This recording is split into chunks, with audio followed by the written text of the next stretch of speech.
In 2077, what makes someone a criminal? Getting caught.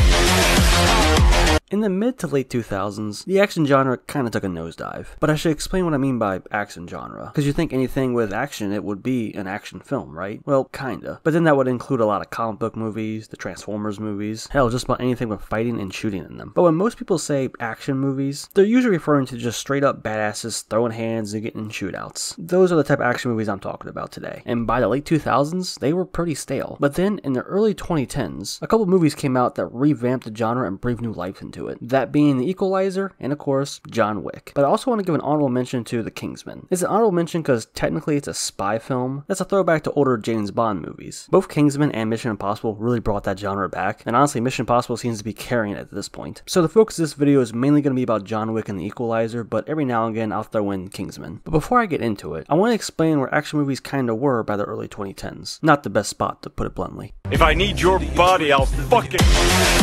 So the landscape of movies kind of changed during the 2000s, and as such, it affected the genre. For starters, there was a big shift to PG-13 in the 2000s. Studios realized by having a lower rating, more people, mainly teenagers, can see the movies, therefore making more money. So it effectively neutered several films, toning down the language, the violence, the drugs, the blood, just everything really. So that was already kind of a downer. But something else that started creeping up is a filmmaking technique that many, and I mean many people hate. Fucking shaky cam. Shaky cam has always been around, but it really started to pop up around this time, and it was in nearly every action movie. Why? I guess they thought it was immersive, or maybe because it was a good way to cover up some bad fight scenes, or maybe because they thought it was cool. Who knows exactly? I'm sure every filmmaker had their reasons, but honestly it was just annoying, and kinda made watching these movies a nuisance. And another thing was the rise of CGI. It made creating bigger and more dangerous set pieces safer, since you know it wasn't real. But it usually came at the cost of not looking the best. Now there's nothing wrong with CGI, and it can definitely amplify the experience. However, the technology just wasn't there yet, so not everyone pulled it off that well, which kinda in turn slowed down innovation, at least when it came to hand-to-hand combat and creative shootout sequences. It was kinda though they thought they didn't have to try that hard in those departments because they're gonna have a nice big CGI spectacle later on in the film, so why does it matter? Now don't get me wrong, it wasn't all bad, and there are definitely some good ones here and there, but just speaking on the genre as a whole, just very broadly, it wasn't looking too hot. Another thing worth mentioning is that action films started to slowly shift to comic book movies, much like how we started seeing less raunchy comedies once the MCU started making most of their movies basically just PG-13 action comedies. So it was really just going where the money was, which was mostly PG-13 action comedies and comic book movies. And shaky cam was still definitely a thing, even by the 2010s. But admittedly, some films were slowly moving away from it, just very slowly though. Hell, it still pops up randomly to this day. So that's basically where action movies were at, mostly neutered with action that was hard to see, with some spotty CGI, with a decent amount of them being action comedies or comic book films. And this is where John Wick and Equalizer come into the picture.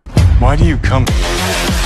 So we established that most action flicks aren't hitting like they used to, but in 2014 we're blessed with two absolute bangers, John Wick and The Equalizer. But what made these films so special? If you look back at their box office pools, they did alright, not earth-shattering numbers, but it was through word of mouth and constant exposure that these films started accumulating a following, and they even spawned sequels. But let's keep our interest on the first entries for now. So why did audiences just click with these films? Well, a couple of reasons. Let's start with the obvious and probably the most important. The action is sick. Not only are they R-rated, but they're also very competently made. Remember the shaky cam that got really popular in the 2000s? It just made every action scene look like a mess? Yeah, that shit's gone. It's crazy, by just simply making it easy to view, it already elevates it. But more importantly, the fight scenes themselves are very well choreographed and creative. And the R rating wasn't just for show. These movies were violent. It shows our protagonists just murking people, and you get to see all the blood and the gore. A lot of focus was put on the stunt work and fight scenes so that when they happened, you're just locked in and glued to the screen. And they did as much of the stunt work as they could with practical effects. Instead of having giant set pieces, they opted to have smaller set pieces that were much more thought out with fight choreography and shootouts, relying less on CGI and more just on stunt work. So basically, now you get fight scenes that you can actually see that are badass. But one thing I noticed that they have in common is that they feel like throwbacks to older action movie tropes, or in the Kingsman's case, spy movie tropes. John Wick is a simple revenge story about a retired hitman taking out everyone in pursuit to avenge his dog. It feels a little goofy, but it's done so well you can't help but get invested. The Equalizer is about a nice and friendly man with a dark past and using those skills in his new life. He wants to stay out of trouble, but he just can't resist the urge to step in. And Kingsman is a throwback to classic spy movie tropes and embraces the genre while having fun doing so. But probably the biggest secret sauce is these protagonists are badass. They're incredibly competent, and it's entertaining watching them dispatch people left and right in slick, bloody, stylish action. So it's kind of like the retired badass trope, I guess you could say. But an easily overlooked aspect would be the villains. These movies all have a villain that are an ever-present threat who is almost as entertaining to watch as the protagonist. It's almost like you look forward to seeing how the villain is going to react to the fact that the hero has been wrecking their shit left and right. right. And again, it kind of felt like a throwback to villains of older films. The Kingsman also did this very well with Samuel L. Jackson's character. So I guess you could say that these movies were basically updated with a fresh coat of paint for a modern audience. There were some very familiar character archetypes and even story beats, but it's refreshing at the same time, thanks to the focus on the action scenes themselves and try to raise that on a technical level. I also thought it was interesting that both of these films star very well established and known actors. There's no relevant connection, I just wanted to mention that. I guess you could say that the star power of those two also drew people in. Okay, I really like Keanu Reeves and Denzel Washington, so that's why I brought it up.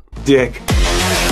Now, like I said earlier, when these hit the scene in 2014, they were successful at the box office, but not massive. They didn't bring in hundreds of millions of dollars. But they also weren't giant blockbusters either, so they weren't nearly as expensive to make. John Wick in particular was only made for a budget of 20 to 30 million, and Equalizer for around 55 to 75 million. Relatively speaking, and by Hollywood standards, that's not a whole lot of money. It's clear they knew where they wanted to focus their attention and budget, which was basically, how can we make this movie look and feel as badass as we can? And due to this mentality, these films garnered a strong following, especially John Wick, with both of them receiving several sequels that were also pretty well received. But more importantly would be its effect on Hollywood. There started to slowly be a resurgence of action flicks that actually fucking tried. These movies paved the way so that Hollywood could actually put in an effort this time. Don't get me wrong, it was a slow start. For a while, John Wick and Equalizer were like the only movies like it, at least that were successful and done well. But then we started seeing movies like Bullet Train, Nobody, Sisu, Silent Night, or hell, even Monkey Man coming out soon. And even comic book movies started to step up their game a bit, with Shang-Chi having some very refreshing fight scenes, and even the stunt team behind John Wick worked on Birds of Prey. There clearly was an effort being made here, and with these movies' success, it showed studios that an R-rated action flick can definitely work, and not only win over fans, but even make some money doing it. And these movies received sequels that were just as successful, proving that it wasn't a fluke. And there was some innovation a bit too. With John Wick, they really expanded the lore and world building, slowly building it up with each entry. And it's actually a pretty fascinating criminal underworld they established. And with The Equalizer, they more so decided to add more layers to Robert McCall's character and backstory. Admittedly, John Wick definitely expanded more with the sequels than Equalizer did, but I like the direction that they both went. And I guess I might as well mention this now because I know someone's going to bring it up later. John Wick was more impactful and had more creative action sequences than The Equalizer, but I consider them both very important because of how similar they are and the influence they had on action movies when they were released. They came out in the same year when the genre was in desperate need of a new life, and they provided that. So to some people, Equalizer isn't on the same level as John Wick, but I ain't some people. I'm him.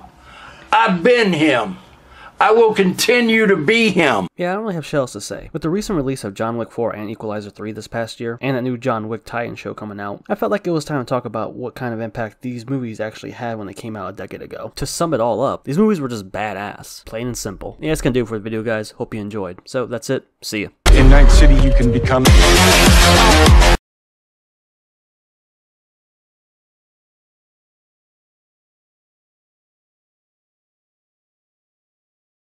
Oh, fellas, how you doing? I always like to stop along this stretch of road to take a little break.